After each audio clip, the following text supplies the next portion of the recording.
Welcome back, guys. I have a treat for you. We have a part two. You don't want to miss the improvement, the elevation of this business owner. She is a specialist in government contracting.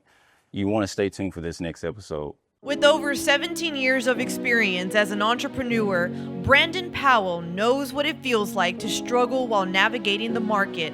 Likewise, whether you have just started your company or been dominating your industry for over 15 years, we all have needed clarity and inspiration.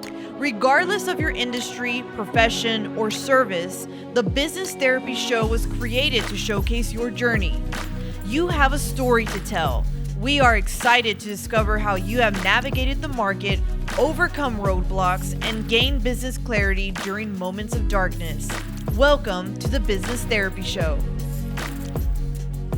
Welcome, guys, to the Business Therapy Show. I am your host, Brandon Powell. And, what's special is I get to work with amazing business owners. And this day, for those that have tuned in, we get a chance to sit down with another amazing business owner for a second episode. This is a person who has stepped into a new industry, but you could not tell. She has stepped into it with so much maturity, so much poise and wisdom, and has been making an impact in so many business owners' lives. And so we're here for a part two to ask some more questions, pull at threads. And for those that are not familiar, the purpose of this show, the Business Therapy Show, is to highlight business owners who have gone through a journey and maybe they reached the point of a detour, a dead end, or they just had a little bit of a darkness and they need to get more clarity. And they overcame that. And as a result, they are choosing to give back and educate and reflect on this episode. And so many of us that are watching, including even myself, we get the benefit from listening to their wisdom. And so today, I have the pleasure of introducing a client and a friend, owner of LG Professional Contracts. I want to welcome Miss LaShunda Griffin at this time. Hello. Y'all can clap. Y'all can clap. And for those that are watching this episode after the recording, I need you to know that is not a clap track. Those are real people. And if in case it sounded really loud, it is because there are thousands of people behind this camera. You don't have a way of verifying that. But LaShunda, it is so good to see you. You as well. I need to connect with your team who does your makeup. They do such an amazing job. We've done photo shoots. We've done the episode recordings. You put a lot. That speaks to the level of investment you put into yourself, and it's so evident. How have you been? I've been good. Can't complain. Okay. Now this is your second recording. Are you still nervous a little bit? Yes, very so. Okay. Well, we're gonna work through that. I'm gonna try to get at least 3 or 4 jokes. My little dry humor. Hopefully that helps make you feel comfortable. But we talked last time we were on the show about the phase of your life where you were transitioning and reflecting, and now it's a little bit different. You've been putting in a lot of work, and I know because of the many conversations that we have had. And so for those that are viewing and watching this now, we get a chance to see in real time what progress you have been able to make. And so I want to kick us off with what would you say you are most proud of about yourself in the last 9 months of operating your business? Well, in the last 9 months, I would say that I am proud of the fact that I was able to scale my business to the point of being able to hire an assistant. Okay. I know, big things, right? I love that. Because again, I was in education for 30 years, and then I've been doing this business for 2 years. And so it was, growth, had to relearn a whole new business coming from education to the business world. Those are 2 completely different worlds. I had to go from always serving others with nothing back too much in return outside of, oh, those are great, but my kids are great. I can see what they're doing. Yeah. I get more immediate gratification now with seeing went from student learners to adult learners. So I would say in the past 9 months, just definitely the growth of my business, hiring an assistant, which allows me to be outside more, which I like to do best, is to be in front of people. networking, cultivating relationships, Yeah. and just having that time back to myself, because as you know, with government contracts, it is very tedious. And so there's a lot of behind the scenes stuff that has to take place before I can even get to the actual government contract bid. A lot of data entry, a lot of reading. So I still do the reading, but she does the data entry. And so that gives me hours of time back. So I love that. I love that. And for those that have not had a chance to either make themselves familiar with your company or watch the previous episode, tell us a little bit about what LG Professional Contracts is, who you serve, and the passion behind it. the name of my company is LG Professional Contracts. And what I do is I help small businesses navigate the government contracting world, whether that be federal, state, or local. I also do so much as to even help them even just start their own business. If they want to start their LLC, I'll help them form that. I help with all minority certifications, whether it be veteran certification, minority certification, woman-owned, small business. All those certifications I do help them acquire to help them have a better chance at winning some of those government contracts that they do not like to review and bid, and that's why they hire me, because it's a lot of work. Yes, yes. And I can remember many a time I'm hurrying up and texting you and emailing you, say, hey, I got a person who wants to know if this business is even available, to file and set up their official documentation. And so one of the things I really appreciate about you is you're very diligent and very responsive. Have you always been this diligent? Where did that come from for you? Well, we talked before about me wanting to be the perfectionist, which I've had to learn through this business now that I cannot do that. But yes, I've always wanted to, for me, help others. So I think that's where the passion comes from, is that I know that it's helping them. It's helping build revenue for that particular business. So therefore, for myself, it's probably the main reason as to why I do what I do, because I get to help them, and helping others makes me have a purpose and a passion. So I love it. I love it. I love it. And so just to do a shameless plug for you, tell them what the website is and tell them how a good starting point for engaging with your company. So my website is www.lgcontracts.com. You can reach out to me on there, or you can call me 214-600-1502.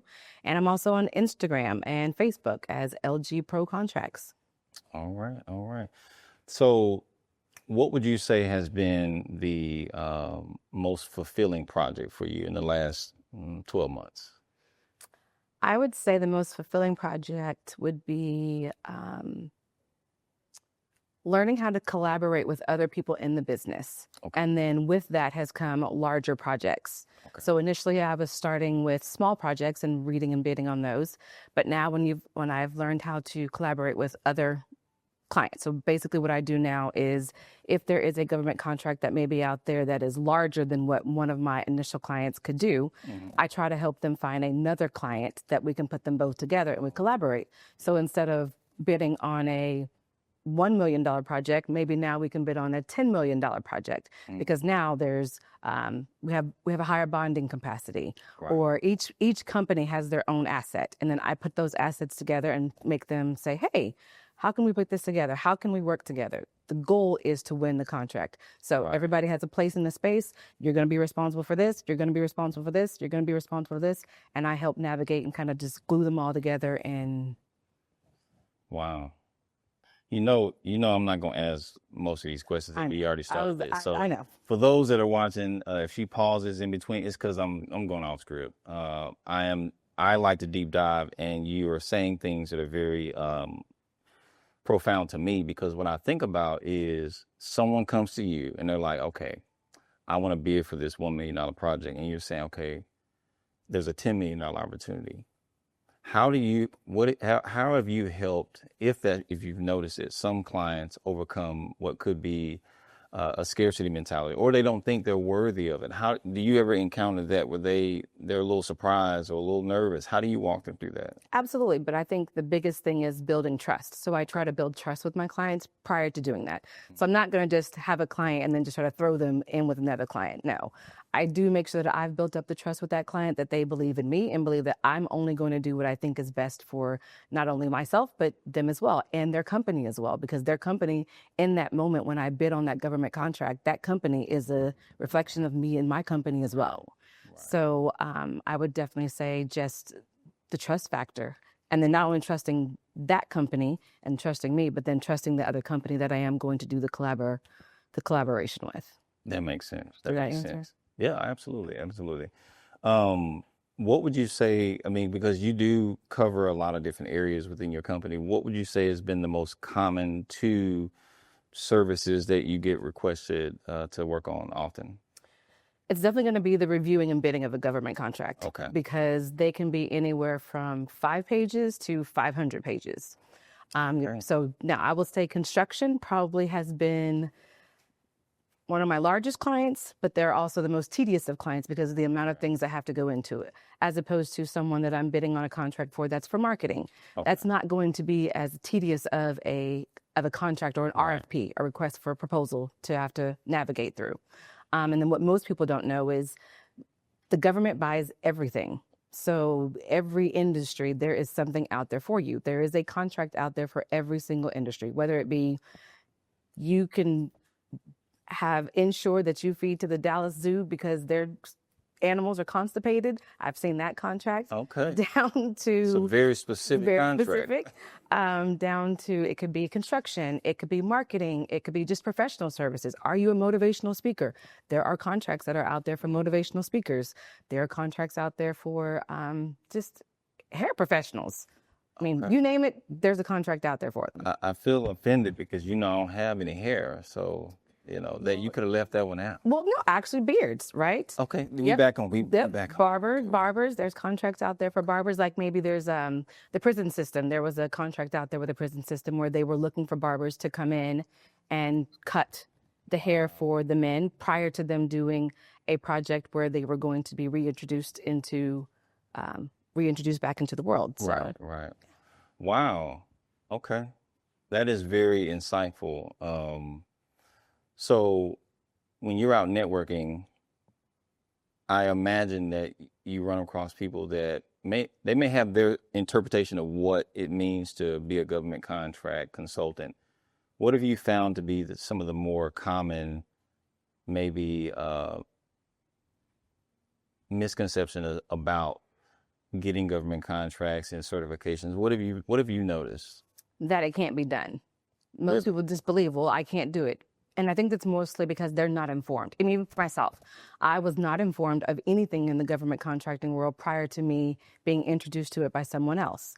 I'd never heard of government contracting. I mean, I knew that roads were getting built, but I just assumed, they just hired somebody to fix the road, not realizing that people were putting in bids to be able to fix those roads. So I would say, wait, what'd you ask me? You was answering it. I feel like, say it again. I don't even remember my own questions. This is your responsibility. Look, audience, when I ask a question, if you come on this show, if I ask the question, it is your job to remember it and answer the best of your ability. Misconceptions. Misconceptions, yes. I did that to help me remember, by the way. Yes, that it can't be done, or that they have to figure out how to do it themselves, and that they don't even realize there are people like myself out there that will actually help them navigate and do the reading for them. Now, I don't do the entire contract because, especially if it's something where it's a pricing, I don't know your prices. So you have to give me your prices, but everything else I can do. And we do collaborate together. So we make it work. It's always a collaboration. It's never one-sided. Now that you say that, I'm thinking now, maybe someone has tried to go the route of getting certifications in government contracting. What have you noticed? I mean, now this is really a thought process about your peers in the industry. What have you noticed that clients in general have maybe had unfortunate experiences? What have you noticed, like some of the concerns or challenges that they may have encountered within your industry? Not necessarily your company, but what have you noticed has been some unpleasant experiences? I found customer service has been a big thing, where they will have worked with someone before, and then they're just like, I don't want to do it. I don't want to do it. I don't want to do it. And then I may ask, who's saying that? Who's saying I don't? Client. The client is saying they don't want They to don't do it? want to do it anymore. They don't want to, and I will ask, well, why? Like, what's wrong? Why don't you want to pursue government contracts?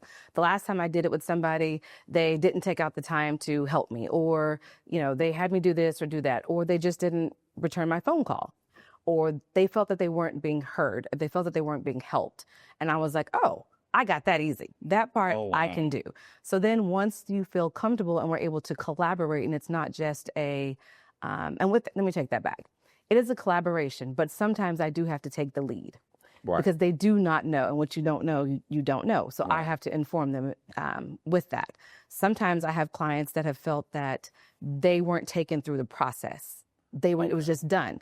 So I had to ask my client in the very beginning, do you want me just to pretty much do this, or do you want me to walk you through the process so you understand what's happening? If you understand what's happening, there may come a time where you may choose to do the bidding yourself. You may not have to always hire me to do the bidding for you. Right. Now, most of them will say, oh no, just let me pay you and you just do it all. But Okay. there are those that want to learn it themselves. Am I talking myself out of a job? Possibly, but I'm also educating people, and education is power. So who doesn't want to be educated, whether they Yeah. use it or not? I think that it's great, and I have people that I've educated on government contracts, but they still hire me anyways. Right, right. You bring up a point to springboard off of that. There's two different business models or approaches that companies can take, and I talk about it with my clients. It's called the codependent model, and then you have the empowerment model. A lot of companies take that approach of the codependent. We only give you enough to where you see our value, but you still need us, right? And so I've seen it done in so many different industries. I won't name them, but it comes a point where you realize even if you wanted to move on and explore on your own, you still are needing that company. And so thankfully you take the approach of an empowerment where I'm going to choose to empower you, give you the tools that you need. And here's an interesting thought. Maybe you'll choose to still work with me because you want to. And so that's really, but I think that's a scarcity mentality to say, okay, well, I don't want to give you all. And we've seen that in corporate jobs. If you perform too well, then your boss may or may not feel like you're a threat. And so how did you adopt, have you always had that mindset where you're not afraid of the risk that they may leave you? How did you come to that mindset?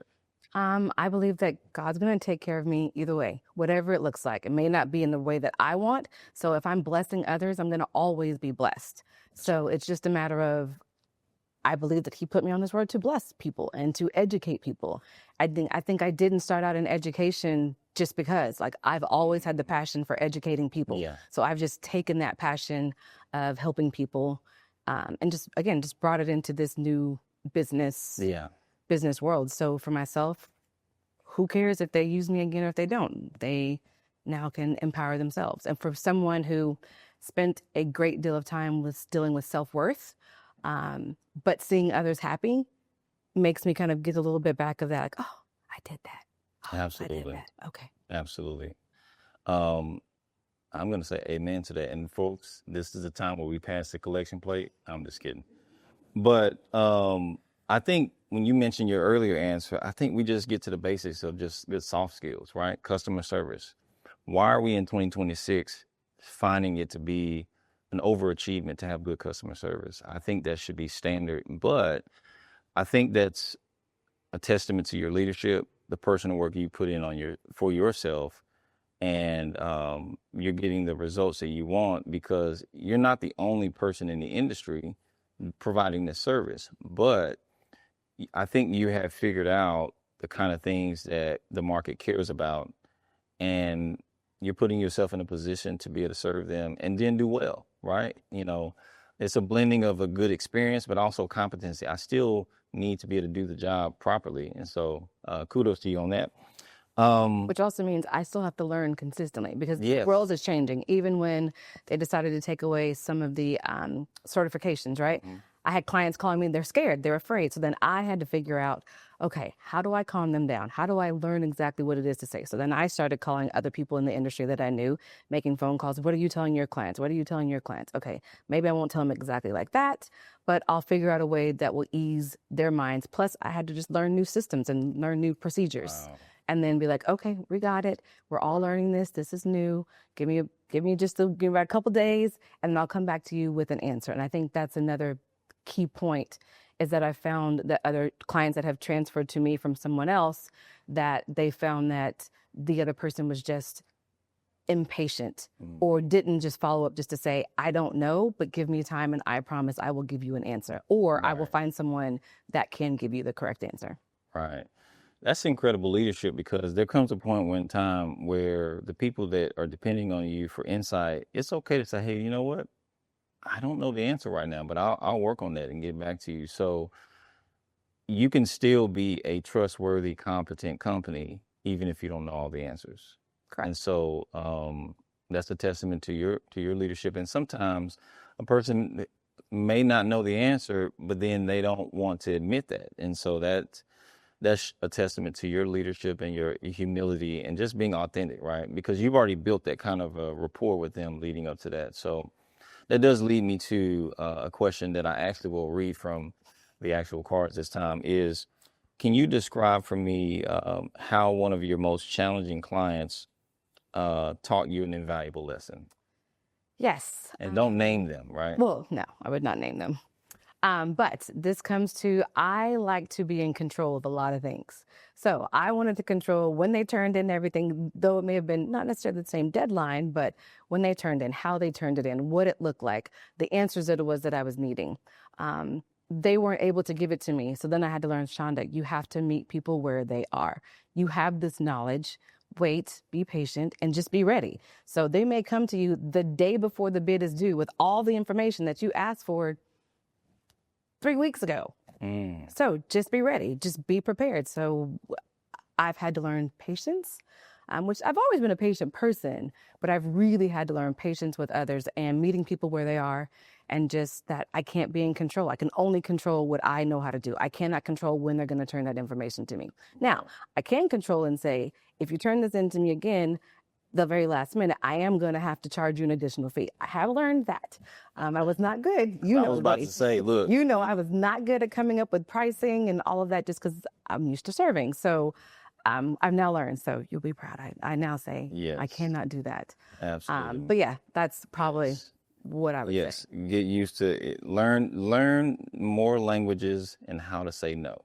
French, however you need to, because boundaries are healthy, right? It's not about waiting until you've reached your threshold, because then what we talk about a lot of times is self-advocacy. And so we usually will tap into that once we've reached a threshold, whether it be frustration, exhaustion, but it doesn't always have to wait until it reaches that point. And so I'm glad to hear that.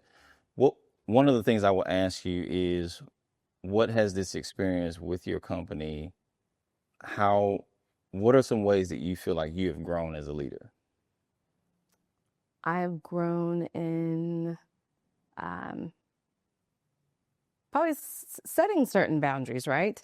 I even had a client tell me, because they sent me a text and I didn't respond pretty much immediately. And I finally had a conversation, because they kind of got a little attitude in like the next text really? that they sent.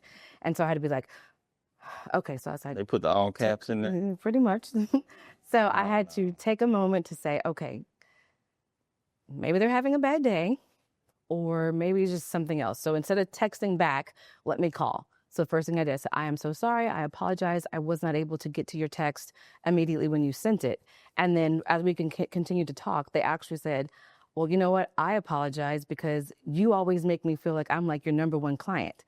And then I've had others say that, and I'm thinking, oh, well, that's because I'm always just on it. Well, I have to not be so on it in that manner of not taking time for myself, and not taking time to be like, okay, wait a second. I don't have to answer everybody right then. I'm going to get back to you. So I think that was one of the things that I really just learned, of setting the boundary of, wait, the contract's not going to go anywhere. Right. It's still going to have the same deadline. It's still going to be on Thursday at 2 p.m., whatever it may be.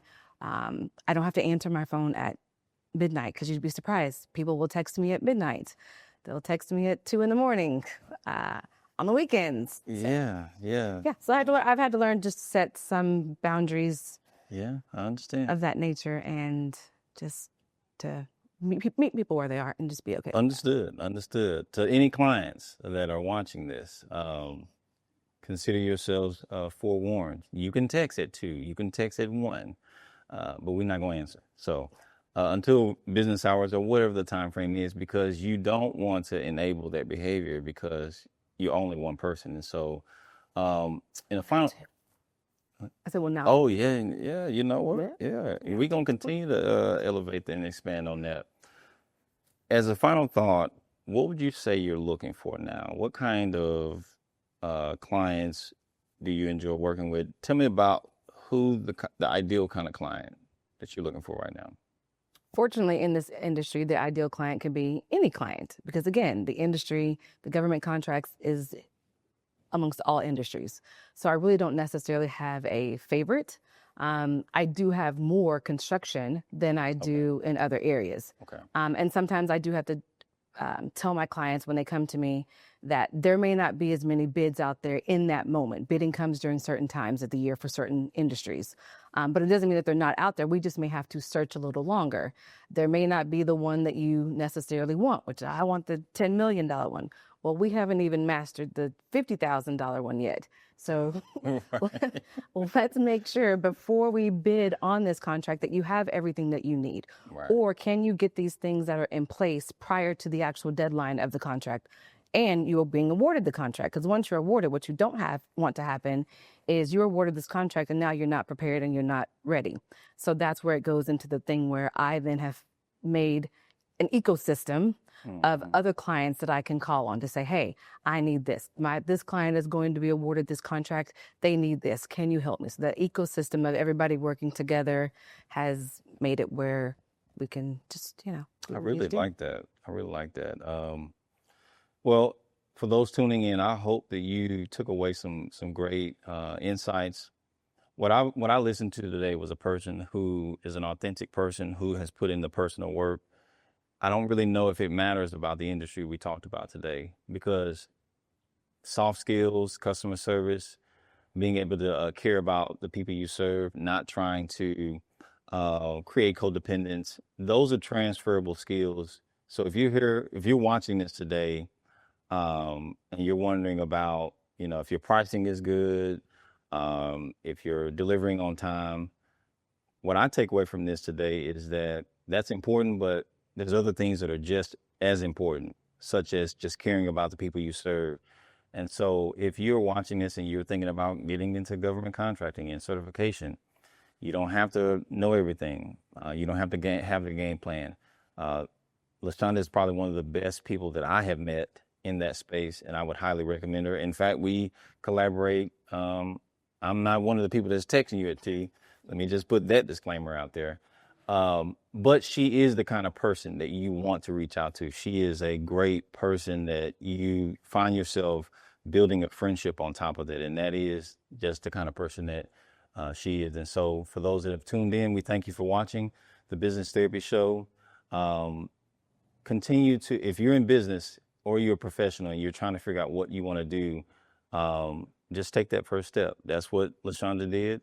Find the resources, treat people well, and you don't have to have it all perfect. And so thank you again, LaShunda, for being a part of the episode today again. And I am excited. Congratulations in advance on the next levels of success. And I am also grateful for you. If you chose to watch this today, that means you also are trying to get better. And we believe in that. And so what I would say as we close out, keep being amazing. Your business is always worth it. Until next time, thank you.